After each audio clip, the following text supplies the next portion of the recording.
This is my absolute favorite for either breakfast or post-workout because it is full of delicious protein. The first thing you're going to need is organic peanut butter. This is my favorite peanut butter. I've tried so many different brands. This is my fave. The key to making this smoothie as good as it is using ripe bananas. You almost want to use riper bananas than this. The spottier the better, and I always freeze them. When you freeze the bananas prior to making the smoothie, it just makes it extra creamy and rich. This is coconut cream, and it is so easy. All you have to do is put a can of coconut milk in the fridge overnight, and the top hardens, so I use about a tablespoon of that as a good healthy fat.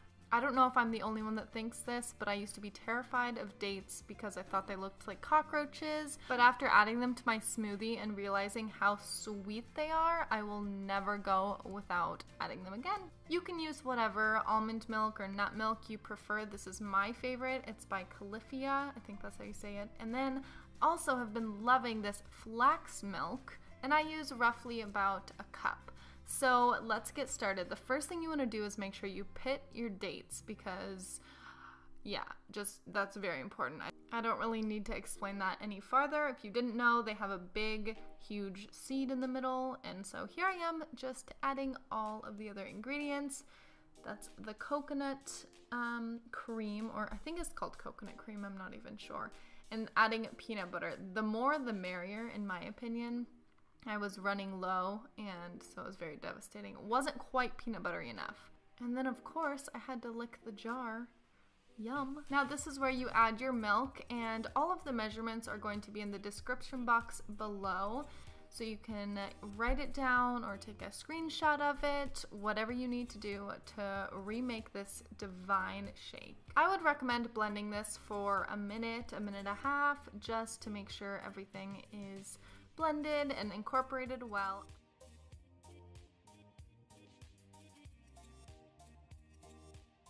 I personally love using these mason jars. I get them at Walmart. They're very inexpensive. They're glass and just amazing. So look at how perfect that filled this cup. And also I got these lids from Walmart as well. I prefer them over the metal ones. And like I said, this is my favorite either breakfast or post-workout meal. It is essential in my daily life. Now this is my favorite green juice.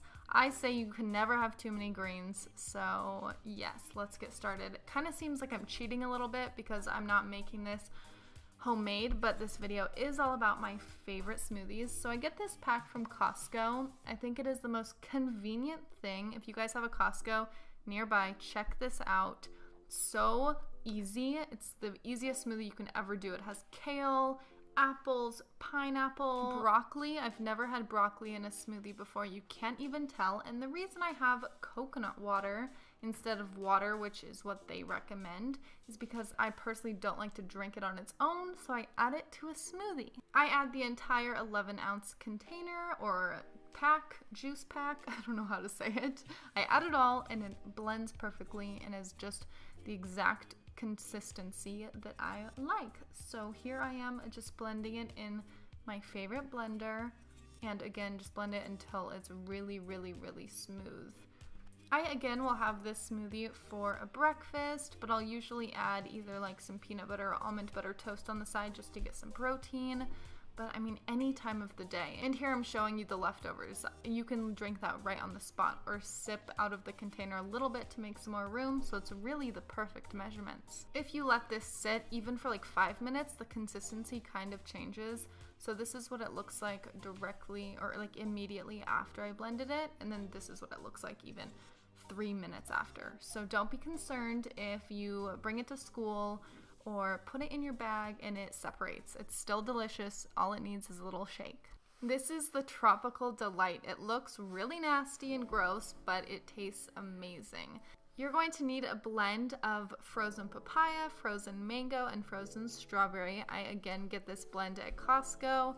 The way I measure it out is just using the mason jar that I'm going to use for that day. My favorite pineapple is from Trader Joe's, but Costco would honestly be the best place to get it because of the price and the size.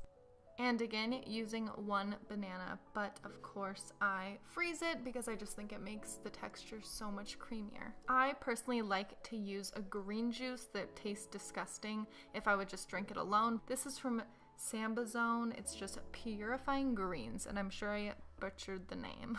I got this green juice from Walmart. I was shocked at the price, and it's organic. The price was probably $2.50, I think. It tastes disgusting alone, and so that's why I like to use it in my smoothies. The way I measured this out is just pouring the liquid into the cup with the frozen fruit, and it usually comes out perfect.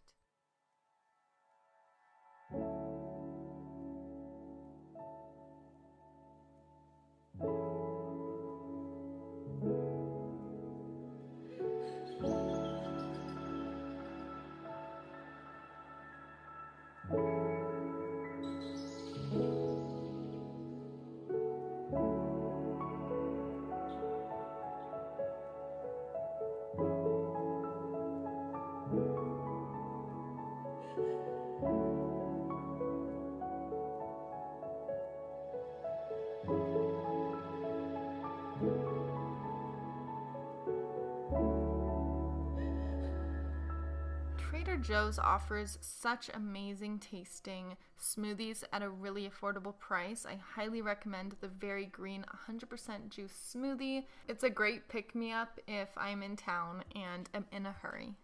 The wonderful ingredients in this are apple juice, banana puree, mango puree, pineapple juice, kiwi puree, spirulina, chlorella, broccoli, spinach, barley grass, ginger, blue-green algae, parsley, and garlic. That's amazing. Thank you guys so much for watching, and I hope you enjoyed these smoothies. Again, all the measurements are down below. Bye guys!